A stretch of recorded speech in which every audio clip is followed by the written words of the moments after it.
teechee waggaa 2 waggaa 3 waggaa 4 hojjettee gaafa lafa bitattu lafti sii bitame jedhanii yoo sitti himan baay'ee gammadda. Baay'ee sitti tola jechuudha. Maaliif jenna lafa jechuun lafeedha waan ta'eef jechuudha. Garuu ashama harka fuune kabajamtootaa fi daawwattoota hordoftoota keenya nageenyi koo kan jaalalaa fi kabajaa bakkaa fi lafa jirtanitti isiniif haa baay'atu. Anis obboleettiin keessanii bakkaa fi lafa jirutti Waaqayyoof galannaa ga'u nagaa fayyaa guutidha. Isinis akka nagaa fayyaa naaf taatanii Waaqayyoorraa abdii guddaan qaba. Egaa akkuma argitanii jechuudha. Akkuma viidiyoo argitan sanii obboleettiin keenya kuni kan akkanatti boochuu biyya ormaa hojjettee dalagattee waggaa 3 mindaa waggaa 3tiin lafa bitatte jechuudha. Iddoo dhaloota ishiititti erga lafa bitatte lafa kanammoo kan biteef maatii ishiiti. Maatiin ishii lafa ishee bitaniif kana maal godhanii abbicha lafa kan itti gurgure nama biraati. Abbicha lafaa osoo hin taane lafa kan itti gurgure kan biraati. Maatiin ishii kun laficha bitanii birrii kaffalan malee lafa kana hin farramsiifne jechuudha. Osoo hin farramsiisanii firmaa malee wulii malee hafee obboleettiin keenya kunis biyya Arabaatii galtee erga biyya Arabaatii galtee immoo mana lafa bitatte san irratti mana ijaarsifachuu murteessite. Mana irratti ijaarsifachuu qaba jettee murteessite. Yeroo kaatee deemtu haxiruu yoo deemtu haxiruu dhoggani maalidha jettee dhiiste.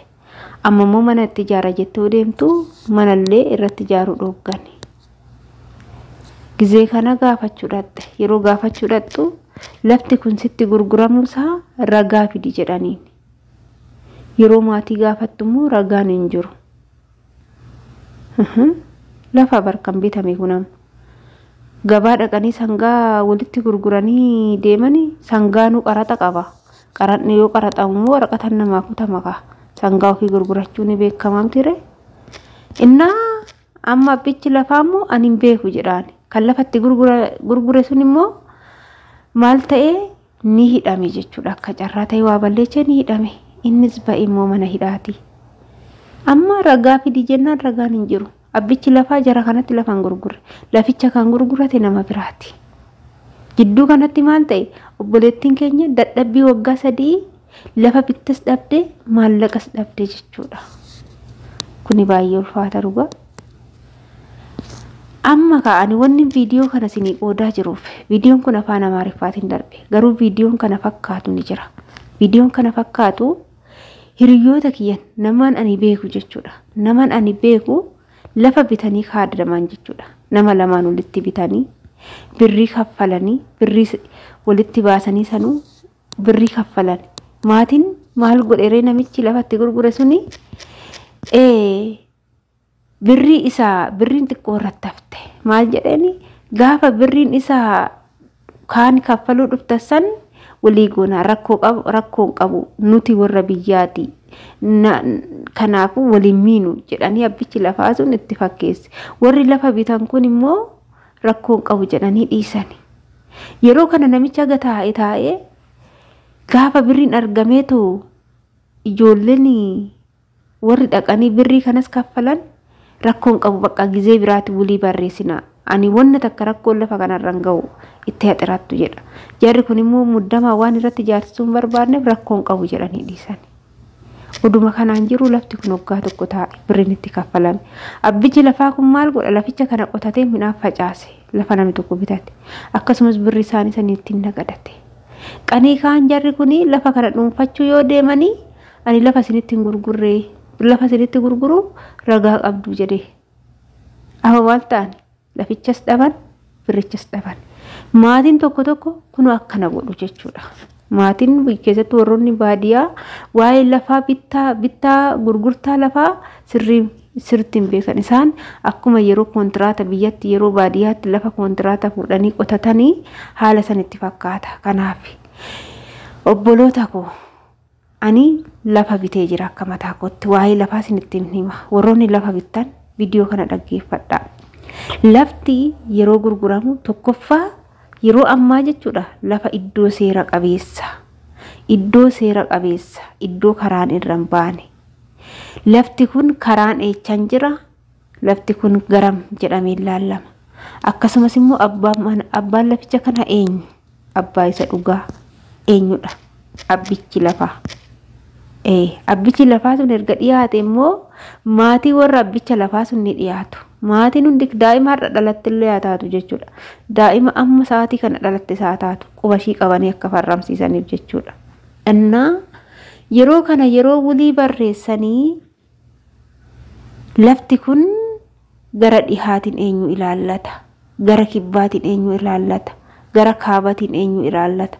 Gara bahaatiin eenyu ilaallata jedhanii daangaa lafti sun daangessu kallattii arfaninuu garam akka jiru wulii irratti barraa'a. Erga wulii irratti barraa'een booda immoo laficha kana yoo isin kan bittan ta'e adda ebiluu lafa obbo ebiluu haala kanaan kennaadha. Lafti gurgurtaan hin jiru. Wanti beeku qabdan lafti hin gurguramu. Lafa jedhaniitu hin bitanii lafa magaalaa jechuudha. Mana kennaadha jedhamee wuliin barreeffama. Lafa kana haala kanaanan kenneefi yookaan immoo mana kana jedha lafti hin gurguramu laala. Mana kana haala kanaan itti gurgureen jira. Yeroon ani kaade yeroon duubatti deebee birrii aganaa ixaatii kaffalee laficha isaallee irraa hin tuqu kan jedhu wuliin barreeffama jechuudha. Erga wuliin haala kanaan seeraan barreeffameen boodatti haadha manaa ijoollee hundi isaanii farramuu qabu. Maatiin nama sanii namni tokkichi hafuu hin qabu. Namni tokkichi hafe jechuun lafichi sun daa'imtiin farramne sun gaafa guddatee jedhee rakkoo lafa keetirraa si ga'a jechuudha. Lafa abbaa kootiti ani hin gurgurre ani hin beeku jechuun danda'a.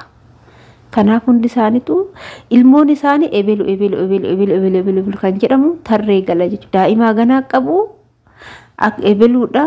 Lafa kanaa akka maatii walii galteetittu mana kanaa kenninee jirra, mana kanaa gurgurree jirra jedhamee wulii irratti maatii muluutu barreeffama jechuudha. Isiniif galee erga kun xumurameen booddee siraatan wuliin kun bakka 2-3 itti barraa'a. Waraqata tokko irratti iyyuu miti bakka 2-3. Anamma lafa bitee abbicha lafa bitee biras wuliin koo jira, ana biras jira, bakka seeratis jira jechuudha wuliin. Saniin booda warroota waa'ee lafa kanaa irratti isinii farramuu danda'an namoota ciccimoo, namoota gurguddaa filachuu qabdu jechuudha. Bakka namoota lafti kun yeroo kennamu, lafti kun yeroo gurguramu nuutu jira jedhanii gaafa rakkoon lafa kanaa isinitti dhufe warroota dhaabbatanii isinii dubbatanii jechuudha. Malee oluma kaatanii lafa binna jettanii ol kaatanii yoo deemtanii birrii keechan kennitanii yoo garana kan deebitan ta'e lafas dhabdanii birris dhabdu jechuudha. Dubbiin dubbii lafaati malee dubbii sangaati miti kan dubbachaa jirru. Sangaa gabaa baasanii gurguratanii ofirra deebi'anii miti jechuudha. Yeroo ammaa kanammoo lafti karaan karamiin ba'a. Kuni karaan narra ga'a jettanii sirriitti laalchiftanii warra seeraa warra kaartaa pilaanii dha'u laalchiftanii waa hunda laalchiftan malee lafa ol kaatanii hin bittanii jechuudha. Warroonni zim jedheetuma ol ka'eetu lafa bite hedduun isaanii dhabanii jiru jechuudha. Isiniif galee dhabanii jiru. Kanaaf of eeggannoodhaan namni sobee dhiyeenya kana obboleessa kiyya waan mudate tokko isinitti hima. Mee waanuma xiqqoo irraa jechuudha. Na obboleechi kiyya kun maal godhee magaalaa Asallaa jechuudha. Warroonni magaalaa Asallaa beektanii jirtu kaloo bite jechuudha. Kaloo wayii sa'a isaatiif hin bite jechuudha. Yeroo bitu kana kalicha kana eenyutu itti gurgure beektu? Abbaa kaloo fakkaate inni hin beeku. Abbicha kaloo kana isaan hin beekan, eenyu akka ta'an hin beekanii waa hundumaan barreessee laficha kanatti gurgura. Eenyutu itti gurgura? Ilmatu itti gurgura. Ilma eenyu? Ilma namichaa. Amma qanii kaanii inni kaloofaa bitatee waan jiruufi horiisaa kaloo san keessatti hidhate. Abbichi lafaa dhufe. Maaliif kaloo koo keessatti horii hidhatta jedheen? Natu bitate bee dhiifamaa hin dogongortee jedhe yeroo gaafatu ani abbaa kalichaati sittiin gurguruu sin barbaadu kanaaf yoo seera beekte kan dheessiste kana takka naa gammati jedheen akkamitti akkana ta'e akkas amma dubbiin garam dhossaadhaan hattuun itti gurguratte jechuudha amma booddee abbaan kalichaa sun rakkoon qabu kan karoo qabu isa kalicha bite kana jechuudha kanaaf maal ta'e dubbiin indagana balleechan gara isaa deebi'ee kan gurgura sana doontan kan gara bitee san ta'e badii ofiitiif kan dheessises gammatee kaffalee akkasitti kisa birriitti bites kasaaree deebi'ee kan dheessisellee gammatee kaffalee jechuudha inni lafa gurgura sun immoo inni echa hin bade naannoo sanii echa abbaa isaatii fidanii qabure hin jiru wanni akkanaa kun baay'achaa jira hattuun karaalee garaagaraatiin sobdee nama seenaarti wanta bittan tokko sirriitti qoradhaa keessattuu lafa sirriitti qoradhaa bakka lafti kun akkam abbichi lafaa kun eenyu inni abbaa lafaa dhugaan eenyu jedhamee erga dhugaan beekameen booddee haala saniin lafa bittu amma obboleettiin keenya kun haaluma salphaatti wanta waggaa 3 dadhabdee lafa bitatte maallaqa waggaa 3 lafa bittes dhabdee maallaqa xaarte dhabdee jechuudha laala'a namoonni yoo wanta isaanirra ga'e isiniif qoodan maaliif isiniif qoodu isinitti fakkaata irraa baradhaa irraa of eeggadhaa wanna akkanaa kanatu na mudate wanta akkanaa kanatu narra ga'e kanaafuu adaraa keessan waan akkanaarraa of eeggannoo gurguddaa godhaa jedhanii sin beeksisuuf malee yookaan immoo waan nurra ga'e kana laalatii kolfaa yookaan shaangulliitii boocuu nurratti ergaa miti anammoo wanni kun akka nan mudanne irraa of eeguun qaba jettanii akka barumsa siniif ta'uuf jechuudha obboloota koo ani viidiyoo koo asumarraa nan goolaba yoo gaafii qabaattan saanduqni koomentii 24 guutuu banaadha na gaafachuu ni dandeessu anis waan haaraa isinii qabadhee dhufu qophiidha kanaaf isiniin jedha isin immoo laayikii godhaa laayikii sassatinaa nutti yeroo laayikii nu gootanii sirritti wantoota haaraa qabannee gara keessan dhufna jechuudha inna kana fakkaata obboloota kooyi hanga viidiyoo biraatti walitti deemnutti turtii gaarii isiniif haa ta'u bye bye